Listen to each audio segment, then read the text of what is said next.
So I got into watching vloggers probably about 3 years ago through a site called No Film Schools for Filmmakers. If I remember right, it was an article or piece that connected me to Casey Neistat through probably a particular editing style that they wanted to highlight. That was sort of the beginning of my journey down the rabbit hole of following vlogging channels. Anyway, about 3 months ago, I got linked to Cody Wanner's channel, which is called nosmallcreator. And just yesterday, he posted well, here, I'll just show it to you. What you know you need to do versus what you want to do, this is something I have struggled with literally my entire life.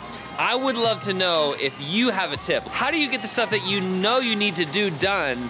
Do you do what you want to do first? Do you do what you want to do second? Are there more tips? Could someone write an essay on this? Great question, Cody. Now, I've been feeling the need or the desire to create a vlog of my own. I've shot and semi-edited 3 episodes. Anyway, I've been trying to backlog these vlogs with the idea in mind that I would have a bunch to release so that I wouldn't, have the pressure to continue. Well, let's just face it, I haven't released them because I'm afraid! You got me, No Small Creator, you got me. So here you go, I'm jumping in, I'm going, this is it. This is crazy, this is crazy, this is crazy. Creative procrastination, first vlog. That is my to-do list. Ever long to-do lists, never long to finish them. Story of my life. I'm now at HEB. Well, real rookie move. I went to the store without grocery bags because I forgot that in an effort to limit waste in this city, they now charge you for bags. So I loaded all that crap in there one by one, and that's exactly how I'm gonna have to unload it.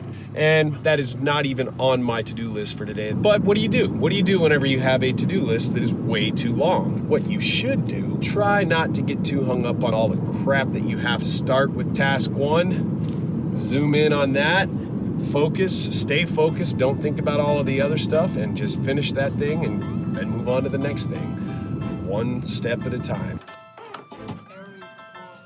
Yep, there it all is.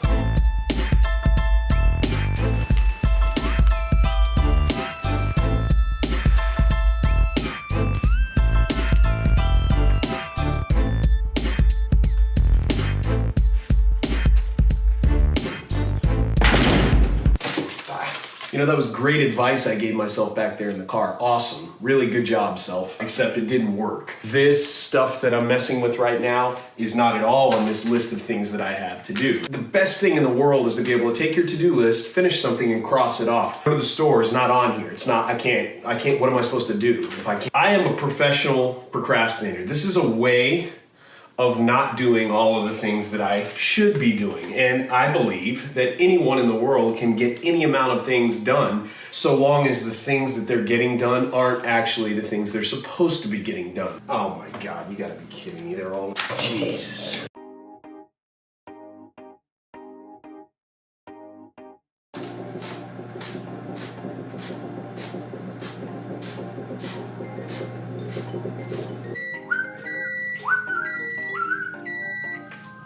Pepper. Okay.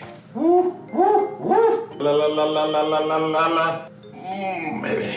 Okay, I need the lid. Where's the lid?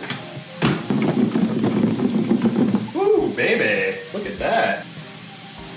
The procrastination continues doing laundry now, but what I wanted to address here is why sometimes might procrastination be a good thing. And Denise always tells me that if I have a hypothesis or a theory or a claim of any kind, that claim needs to be supported by at least 3 pieces of evidence.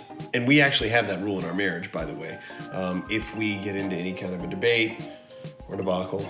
Okay, so why is procrastination sometimes a good thing? 3 reasons. Reason number 1, it has been proven, no, it hasn't been proven. It's been theorized. It's called the Zeigarnik effect. Check it out, Google it. It says that if you leave a task unfinished, that your mind or your brain remains more open to new solutions and new ideas with that particular task. Reason number 2, leaving things to the last minute forces you to improvise and be more creative. I mean that seriously, even though it sounds like it could be a joke. Reason number 3, had to change locations because the water coming out of that washing machine was just way too loud. Reason number 3, Leonardo da Vinci. Started the Mona Lisa in 1503, didn't finish it until 1519, abandoned it for a full 16 years. 1519 also happens to be the same year that Cortez conquered the Aztecs. That's neither here nor there, but Leonardo da Vinci. Big procrastinator, that guy. Finished 2 edits, which actually I finished 1 yesterday. Send emails, haven't done that yet. I am gonna clean the yard, that's on the list. And of course, scenes to write for the script. Oh, dog, watch out here, bombs everywhere. What is it that I am avoiding by choosing to clean the yard right now? Writing. Writing is what I'm avoiding right now.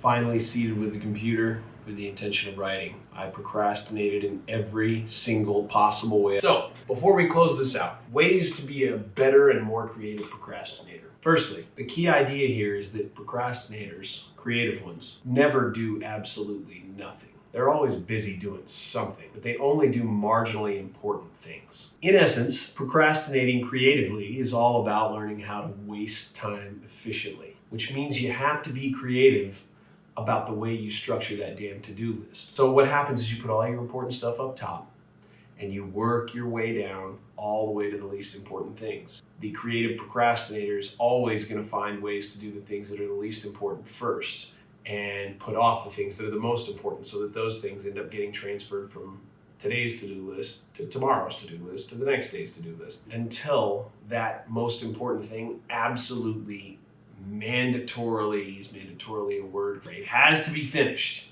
It's an emergency that it be finished. That's about the time that these things get done. With this sort of task structure, at least a procrastinator can be a somewhat useful person because they're still doing things. They're still getting things done at the end of the day. Also, don't try to minimize your commitments, assuming that if you only have a few things to do, you'll get more done, because you won't. Instead, you will have destroyed your most important source of motivation, the marginally important task. Now, just be aware that being a creative procrastinator requires a healthy amount of self-deception, which isn't a problem because virtually all procrastinators have excellent self-deceptive skills. And what better way to conduct yourself than to use one flaw to offset another flaw. If you are already a procrastinator, I recommend being a creative one. So I should have actually said one of the other reasons why I was so inspired to go ahead and push this thing out, being the first vlog, is because I essentially already had creative procrastination shot and sort of worked out. It was semi-edited, but when I watched Cody's today, it was like, now I've got a video essay ready, so I figured, you know what? I'm digging it, man. I'm going for it. If you dig it, do it. And if you really dig it, do it twice. I keep this like cache or cache? An ongoing list, we'll say, of ideas, big concepts. I try to rope those in or pull those ideas into any creative thing I'm doing. But it's gotten so long, I essentially know that I'll never get to all of them. The vlog would be a solution to that. Take one of them per episode and just sort of riff on it. So there it is, first vlog. 1 a week, right, Bo? If you dig it, do it. If you really dig it, do it twice. Do it twice. We gotta get her outside chasing a tennis ball. She'll dig it and do it thrice.